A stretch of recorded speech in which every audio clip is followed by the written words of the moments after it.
So let me now turn my eyes on to Buddhima, especially going on to the education area. So Buddhima, as I already mentioned, we saw the parents, especially the mothers and the children, learning Zoom Teams, because a lot of education areas have started on e-learning platform.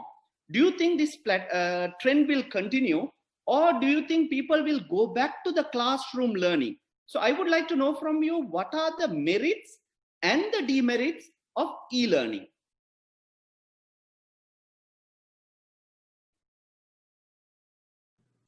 Yes, and then actually speaking of merits and demerits of e-learning, I think we saw, as Ms. Lakmini and DIG rightly mentioned, the way the change of mindsets of students, teachers, and also university staff and all that took place was really amazing. So we, as the National Institute of Business Management, I think I have to really mention this. 2 years back, our Director General, Dr. D.M.A. Kulasurya, he had a vision. He always told us we need to move to the international arena, and we have to really work like an international university. We have to open space for international students to really join us. So we started working on technology so that we can bring in international students to also work with Sri Lankan lecturers and so on and so forth. So this is how the learning management system really came into operation at the National Institute of Business Management. That's where we planted the seeds, and so then there were so many discussions. I mean, people of different age groups, people of different backgrounds. So whether we are all really going into technology, whether everybody is going to accept it or not. So things like that. But with his visionary leadership, we were able to really get this seed planted at the National Institute of Business Management. And we formulated the learning management system for our students. So it was about 6-7 months back that the training was actually given to all faculties, starting from the School of Computing and Engineering, the School of Business, the School of Design, and so on and so forth. Staff training started to be given. So once again, there were certain, ups and downs. How easy it's going to be to really get on board with online studying and online material to be shared, and module formation and this and that. But still we got into that because we were given that visionary leadership. And then after about 6-7 months of training, the students also got into, this blended learning platform. And on the 15th of March, 2020, and then we were successfully able to open the NIBM Digital Campus, which we call as NDC.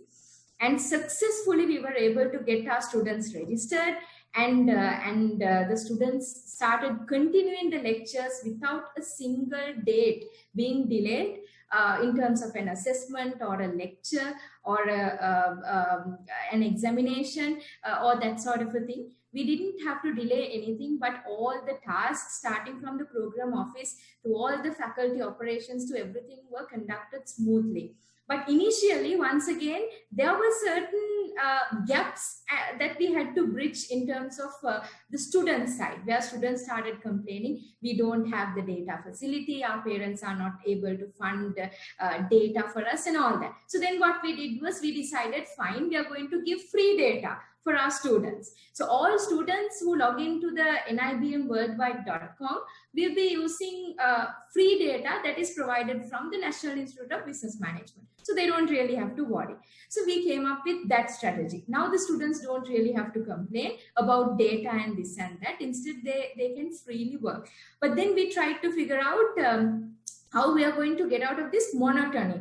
Now, every day a student has to really wake up early morning and then come in front of the computer and, keep listening to the lecturer and so on and so forth.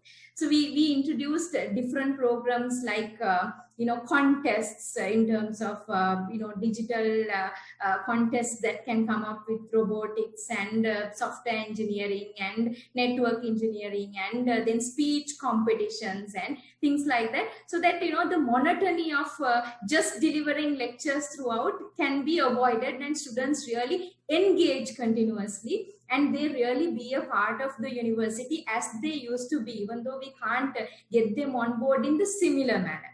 So that's one success story that I thought I should share with you in terms of NIBM. We are serving 12,000 students, and more than 90% of our students have been successfully functioning with the online platform, and it's great news because we are providing all the facilities for them, even though they are remotely connecting with our lecturers in all the different centers of Colombo, Kurunegala, Galle, Kandy, Mathura, so on and so forth. So Sayandhan, answering your question, I think even schools of Sri Lanka, they have started using Zoom technology, especially, and also Microsoft Teams to conduct the studies and somehow deliver the lectures and the studies for the students. And for the students who can't really work with technology, for example, everybody in Sri Lanka, every child in Sri Lanka does not have a laptop, and they can't afford to have a laptop. So until probably the government of Sri Lanka can support our students in terms of education, in terms of technology, for them to really afford a laptop, we also have the possibility of the students, going on TV, where certain channels have been dedicated for them currently, for them to really study and continue their studies. So if they do not have a television, also, I think measures are currently being carried out where materials will be posted to those students, children's homes, so that they can still continue their education. So measures are currently being taken. So answering your question, I think, Sayandhan, one thing we have to remember is a crisis situation really teaches us true leadership. And it has taught us true leadership right now. And as Ms. Lakmini rightly mentioned, we had no option other than going online. And that was the only option, and that's exactly the future. So I think what we need to do is, as university management as well as school management, we have to understand that this is definitely going to be the future. And we never know, as Dr. mentioned, whether we are going to have another second wave or a third wave of COVID-19 that's going to be expected in the next months to come. So does that mean schools are going to be closed for 3 months every year, and universities are going to be closed for 3-4 months every year? Definitely no. So we have to find a solution to this, and I think universities like NIBM have really kept that step, and they have started pioneering. And I know for a fact that certain government universities also, they have started conducting online lectures, and they are smoothly carrying out their operations. So in certain faculties, if there are any problems, I hope that the other faculties can join hands and support each other and support this movement of sharing knowledge using technology, because this is definitely going to be the future, and we will have to embrace this whether we like it or not. And another thing is, Sayandhan, especially when it comes to the students' perspective, there are many advantages. Students need not go to the campus wasting their time. Back in the days, they took about 2 hours to go to the campus. Sometimes they have to take a train, they need to take a bus, so on and so forth. But now the child can stay at home. They just have to wake up in the morning, go in front of the computer, and there's one-to-one interaction between the lecturer and the student. We used to study in lecture halls where there were about 300, 400 students, sometimes 500 students, and we didn't even see the lecturer. But now, when using online technology, we can see the lecturer's face. One-to-one, we can ask a question and we can get a feedback from the lecturer then and there. So active learning, active participation is enhanced using the online platform. So these are certain advantages, and at the same time, it makes it convenient for the lecturer to also upload an assessment and immediately give a feedback to the students. We need not wait for weeks and weeks for a feedback to come. We know that we have uploaded it, and the lecturer can online mark the assessment and give the feedback to the student within a day or two. So it's very convenient in those means where the student lecturer interactivity has really improved to a different level.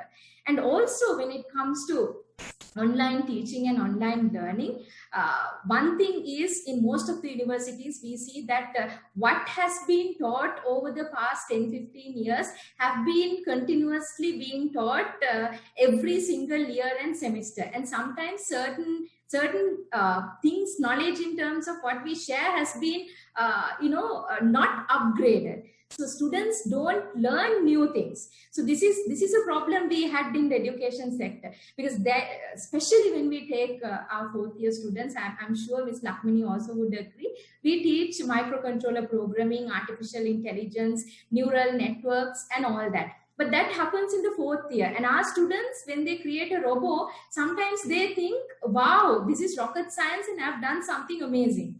But actually, a student who studies in China or maybe Japan has already done it in grade 8 or grade 7. So our academic curriculum needs to be upgraded. So I think with this online platform, one thing the lecturers had to and will be doing is they will be upgrading their curriculum. And they will be coming up with new ways of teaching, and they will be doing a lot of research as to what are the new technologies to be taught. So eventually we will be stepping into this smart world that we speak of. So that's another advantage for the students, because we speak of this knowledge gaps, and then when the students get into industry, the industry complain us saying the students are not competent enough. So why this happens is sometimes there is a big knowledge gap to what is expected at the industry and what's being taught in the university. So I think that's another important. Yeah, that answers Buddhima. Thank you. I mean, you can't ask for more, Dr. Buddhima, because I experience what you're saying, because I am a student myself and I've been attending classes on Zoom and Teams, and I also teach subjects and I have lectured on that. So I experience on both sides of the coin what exactly you're saying, Buddhima. And I would like to ask a different type of question. So with this trend continuing, Dr. Buddhima, do you anticipate the cost of education to come down? Will we have access for overseas education?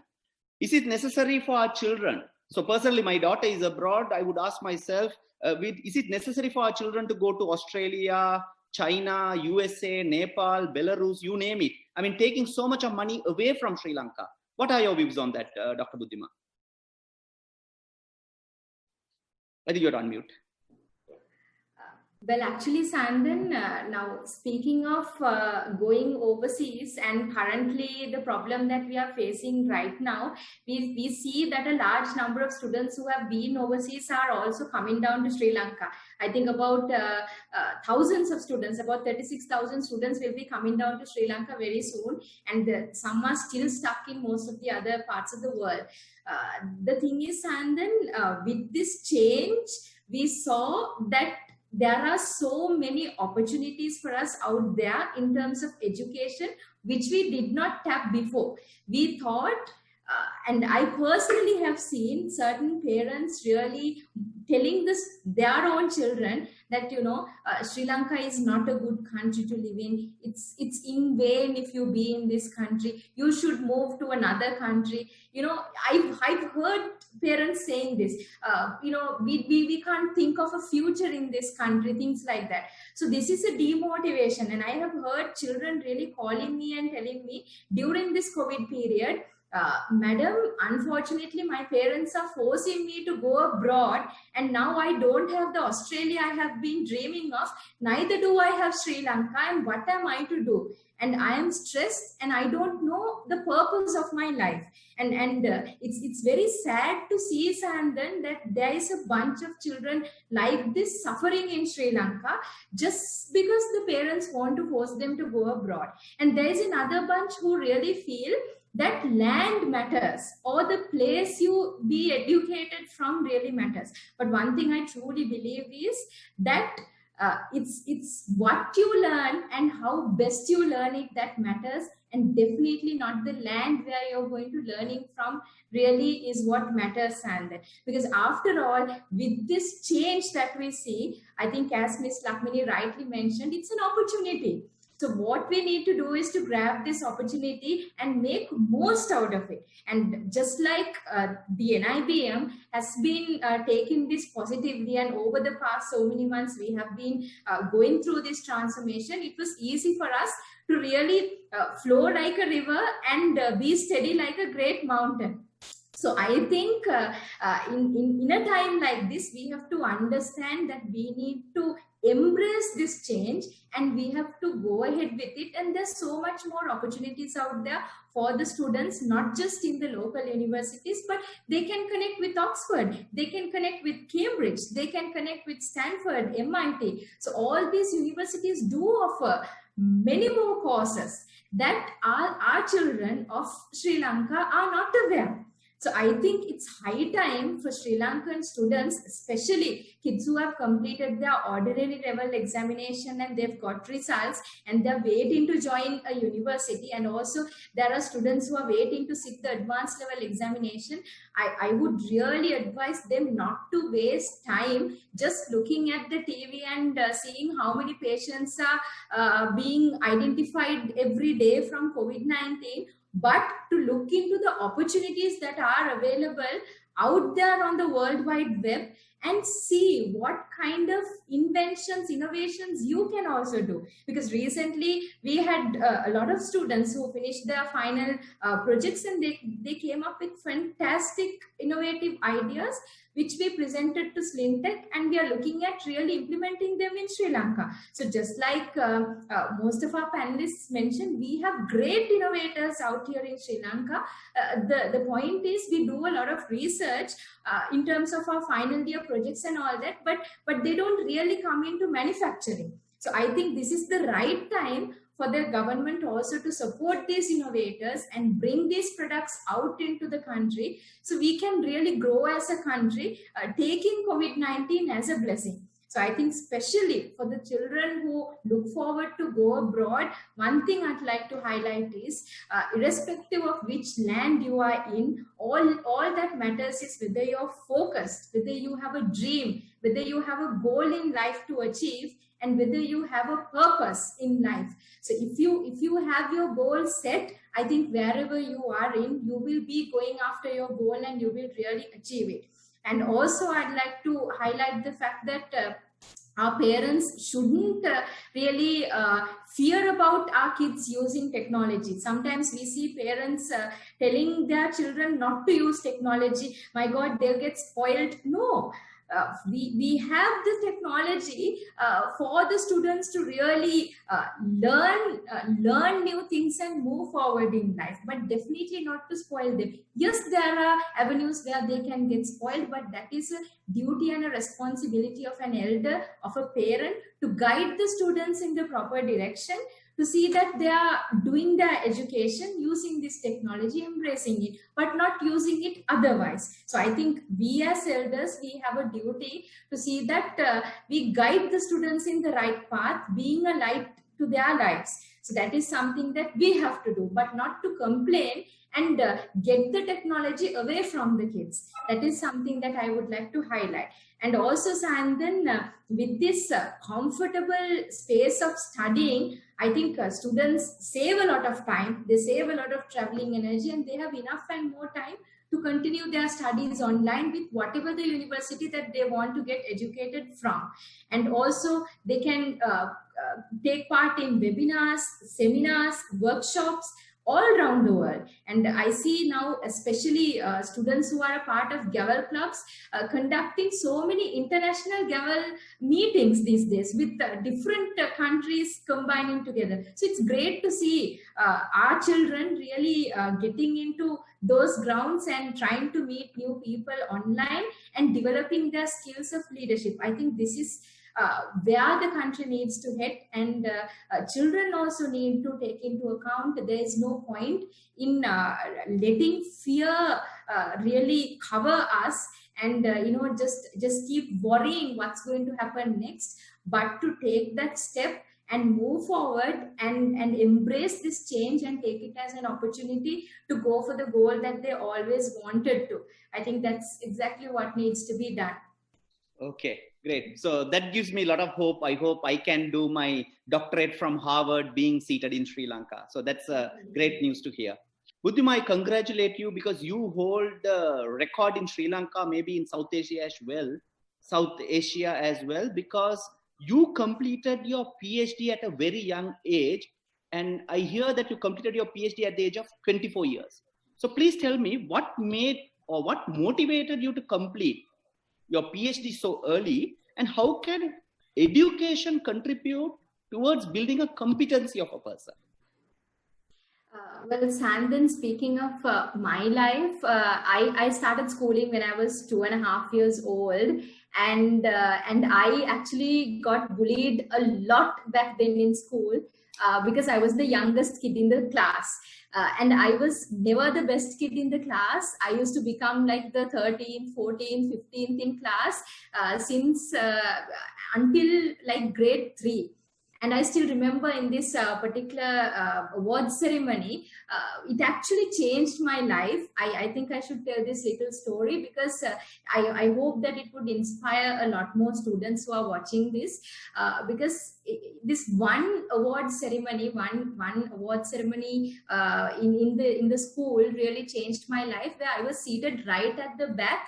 And I was watching all those students who were getting the awards, be it for science, maths, and biology, chemistry, physics. You see, name it, this particular child gets a prize, the class prize, the section prize, so on and so forth. I didn't get a single prize in that award ceremony. Neither did I have at least a proper report card to carry back home.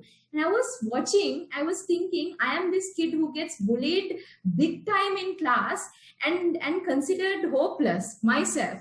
And I was thinking, what am I doing with my life? And I was thinking, look at those kids who are getting prizes on stage for all of those subjects. And when they walk down the stage, the parents, they cuddle them, and then they get so much of recognition, appreciation. The teachers appreciate them, the school principal appreciates them, the children appreciate them, and they were recognized. So I thought, wow, why can't I change myself? I constantly started asking that question ever since the day I came back home after that prize giving ceremony in school. And so that prize giving ceremony really changed my life. And after that, the very next grade, when I worked on the term test, I remember working very hard and becoming the first in the class and making my parents very proud.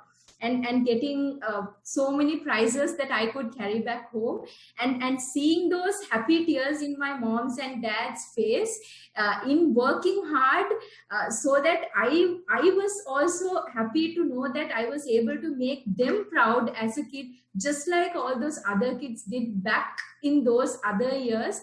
I thought, wow, this is happiness, and this is what really matters in life. So then after becoming the first in class that grade, Sandhan, I realized that I shouldn't look back. I've achieved something and I need to maintain this. So that was one motivation that led me to move forward in my life, especially in the school days.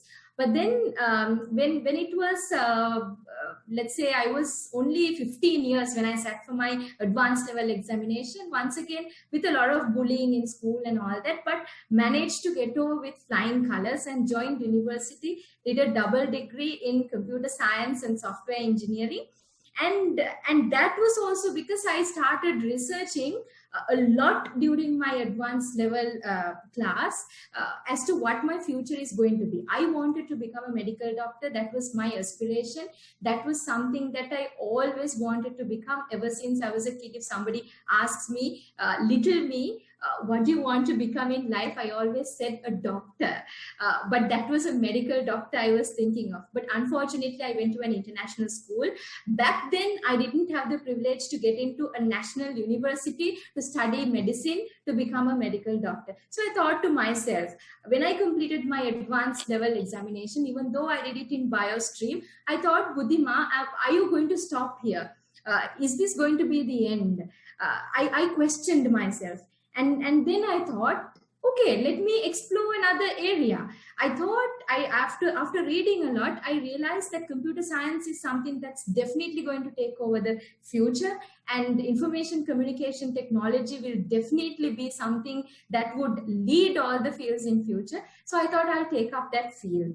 And that's where I got into computer science, and I started working in that field to finally pursue my career to become a PhD, because I couldn't become a medical doctor. So I had a dream to become a PhD at one point in life, and to keep a record to become the youngest. So I think I was able to achieve it. And I'm very happy that I've made my parents, my teachers, my lecturers proud today, being a product of an international school.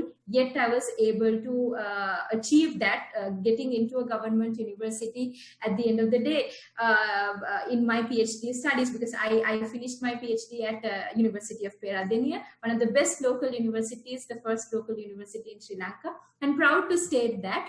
And that's how I completed my education, and here I am as head computer science at the National Institute of Business Management, speaking to you today.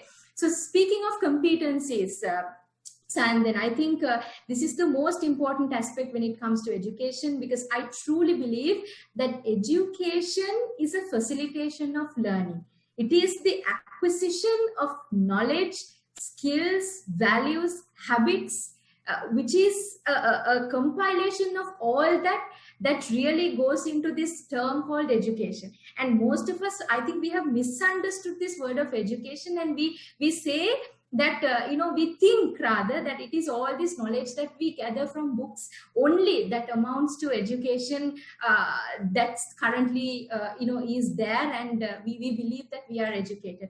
But what really matters in true leadership is whether how effectively you transform that knowledge using the skills, values, and habits that you combine together to really transform it into wisdom, where you apply wisdom in life to become a great leader. So I think in this process of educating our students, it's not just book knowledge that needs to really get into the lives of students, but also skills, habits, and values and great attitudes which are required for them to really climb up the ladder to become better leaders. So in this process, especially few things that I would like to highlight is mastering communication is a number one skill that our students need to really inculcate in their lives, because we see, especially when these students get on board for interviews, sometimes it's very difficult for us to get the answer for this simple question: introduce yourself to us.